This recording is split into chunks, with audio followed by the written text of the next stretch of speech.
Right now, Andrew Cuomo gets challenger in the New York gubernatorial race. As expected, Republican Rob Astorino throws his hat in the ring. We'll have complete coverage of the Astorino announcement and analyzes his chances and the issues he's pushing.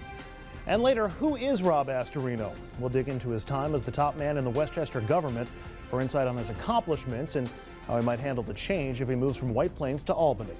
And then for something completely different, a high school honor roll student moves out of her parents' house and sues them for her college tuition money and more. Does she have a case? We'll ask in our Talk of the Table segment. Good evening and welcome to RFL. I'm Andrew Whitman, in tonight for Richard French. Thanks so much for joining us on this Wednesday evening, March the 5th. Well, it was a surprise to absolutely no one, but today Republican Westchester County Executive Rob Astorino made it official, announcing his candidacy for governor of New York. Astorino becomes the first major party candidate to enter the race. That includes incumbent Governor Andrew Cuomo. And he did so with a 6.5 minute video he posted to his website. And this was his opening salvo in the race. Huntsville, Alabama is an unusual place to announce a candidacy for governor of New York. So is Florida, Texas, or even North Dakota.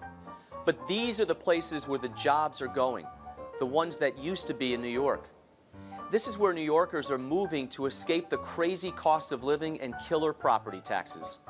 Governor Cuomo is spending tens of millions of our tax dollars on false advertising to make it sound like he's doing something.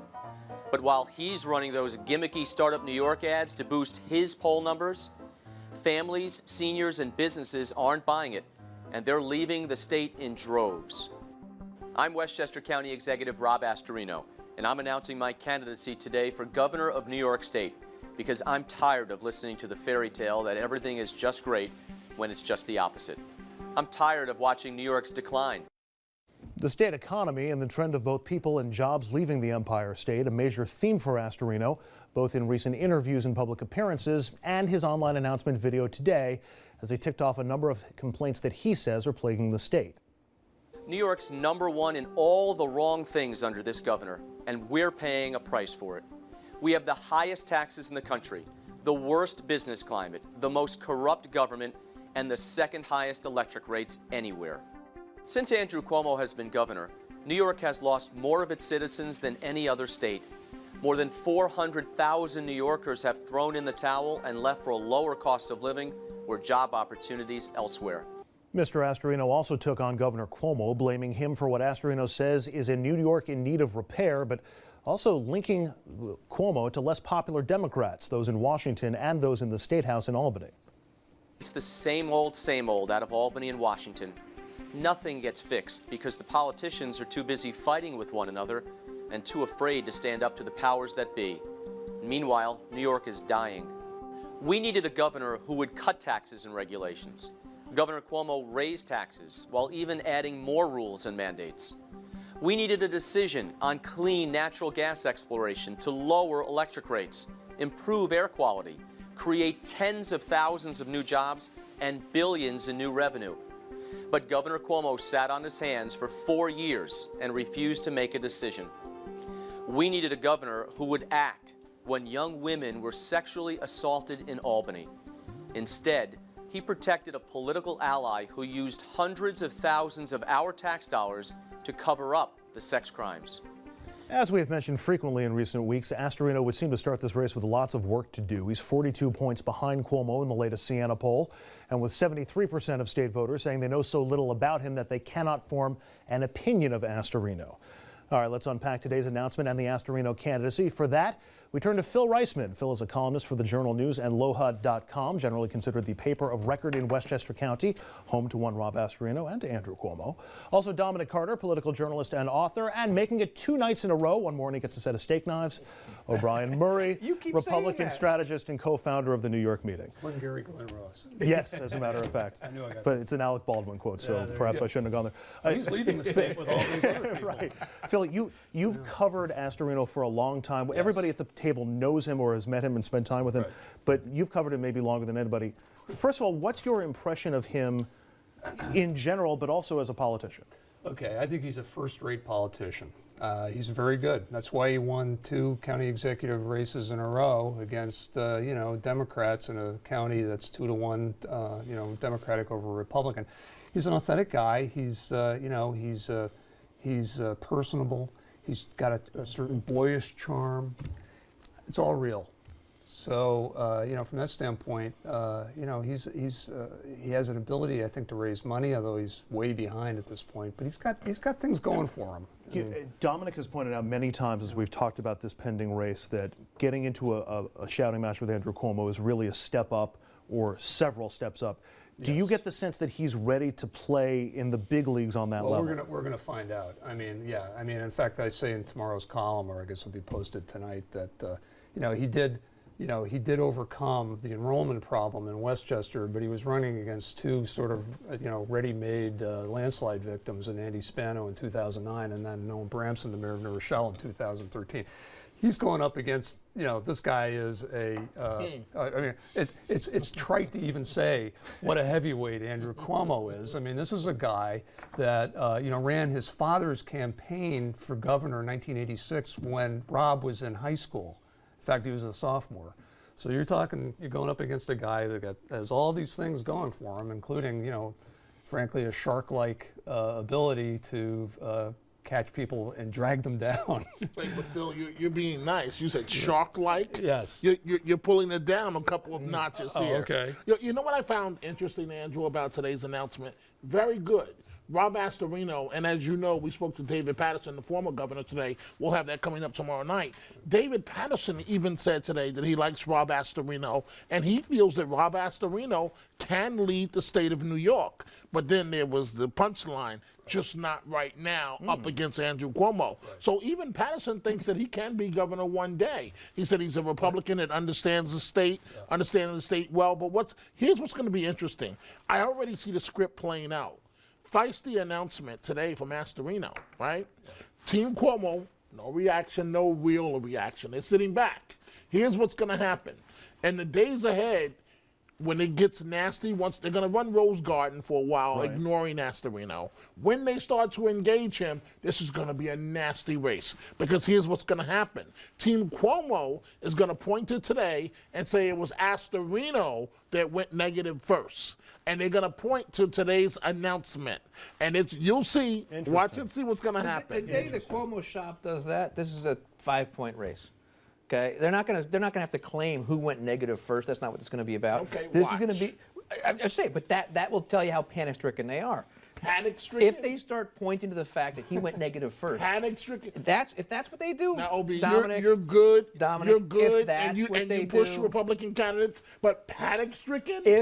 I'm just saying, if they go to that level of claiming who went negative first, that tells you that things are moving in Rob's direction. Well, I'm not sure that they're going to use that as an argument against Astorino, that Astorino went negative first. They may just use that as the leverage or as the explanation for why they're going to go as negative as they are. And by all accounts, they intend to go very negative against Astorino. But going back to what Rob's got going for him, too, on this thing, the other thing he had today, too, he had a 3-minute video or 2.5-minute video in Spanish. He stood there in front of the camera, spoke better than any politician I've seen in this state speaking Spanish for a second language, which I think is going to go very far. Well, you must see that around here, too. He's played that up when he was running for county executive the second time as well, and we made announcements in Spanish. And then his campaign claimed that they had 61% of Westchester's Hispanic vote.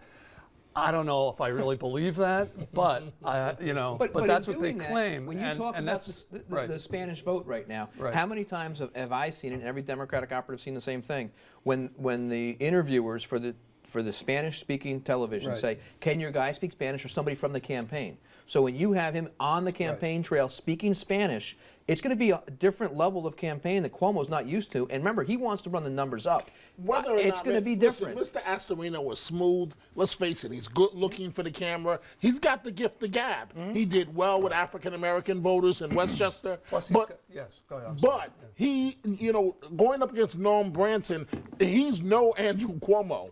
Andrew Cuomo is the major leagues. Andrew Cuomo knows one way and one way only. Phil? And you're going to see what's going to happen. Well, I was going to say that the Hispanic appeal and all those things is Astorino's attempt to broaden his constituency and to be more appealing to just what He's Cuomo's smooth. going to say he He is, really which is is smooth. You also have somebody white, willing to cranky, step old out guy Republicans. upstate who's willing to step out in hydrofracking. He did it last week. He's out there right now on it, and Cuomo was sitting there for 4 years doing nothing about it. Right. You also have a situation that Westchester County, he has lowered spending in Westchester County, and New York State spending has not been lowered, and they've been in office the same amount of time, basically. 1 year difference. I'm glad you brought up those issues. I want to get into a few issues that Astorino mentioned in his campaign announcement today, and quick polling on 4 of them. The first one was schools, and when asked about Common Core school standards, most New Yorkers didn't complain that widely about them. As you see the split there on whether the Common Core is too demanding, about right, or not demanding enough. There's really no certainty among voters that way. Hydrofracking is going to be a big deal for Astorino. Most New Yorkers oppose hydrofracking in New York, and Rob Astorino, he's going to press Cuomo for a decision, but he wants it approved. Look at that cross tab. So direction of New York, 48% of New Yorkers say that the state is on the right track. Only 40% say it's on the wrong track. And on the gun law, we haven't had a poll on this in a year, but 61% a year ago supported the SAFE Act, and Astorino is trying to make hay on that. If you go upstate right now, there are signs on people's front yards about the SAFE Act. I've never seen that about an issue that hasn't been on the ballot. It's not about a candidate. The SAFE Act upstate is not good for Andrew Cuomo. Number two, your polling numbers right there, you're talking about hydrofracking. It doesn't matter on the statewide basis right now. What matters is the people in between that are not Cuomo's people and not Rob's people yet. Will the hydrofracking move people over to Rob's side from Cuomo because he's been sitting there as a squish and not making any decisions? That's jobs for upstate, that's tax revenue for the state, that's people being put back to work, and that's something that this current governor has not been able to do. But if people, I mean, the state is against, for the most part, 60 some odd percent against hydrofracking. If Cuomo's sitting on the sidelines and hasn't made a decision about hydrofracking, that's better for the people who oppose it than coming out. But the people that oppose it already oppose Rob. Exactly. The people that oppose it already oppose Rob. What I'm saying is, the question is the people in the middle. Will it make them vote for Rob? New York City, he's going to get 30+% in New York City. How many of those people you're talking about that oppose hydrofracking are in New York City? But it's also, I mean, Long Island and Westchester and Rockland, he may not win his own county in the gubernatorial race. He may not. In fact, the strategy is we'll carry upstate, a lot of the upstate communities, and we're going to carry the suburbs, and we'll take that 30% in New York City. But the thing is, I always go back to the 1986 Andy O'Rourke race. County executive, popular county executive, won big and then ran, by the way, he ran right after he won. He ran just like Rob Astorino did, and all these people are upset about that. It's just nuts. But he then, as we know, got pretty well clobbered by Mario Cuomo in '86 and did not do very well in Westchester. In fact, he didn't carry Westchester, and he didn't carry Nassau, and he didn't carry Rockland, and he didn't carry a lot of those communities. So I don't know if, that's a long time ago, things have changed, but, it's certainly a cautionary tale right there. On that note, we're going to take a quick break here on RFL. When we come back, more on the Astorino announcement as we focus in on his 4+ years in the top job in county government. What does his time in Westchester tell us about the kind of governor he might be, and is his record as solid in Westchester as he claims? We'll talk to the Democratic leader in the county legislature next.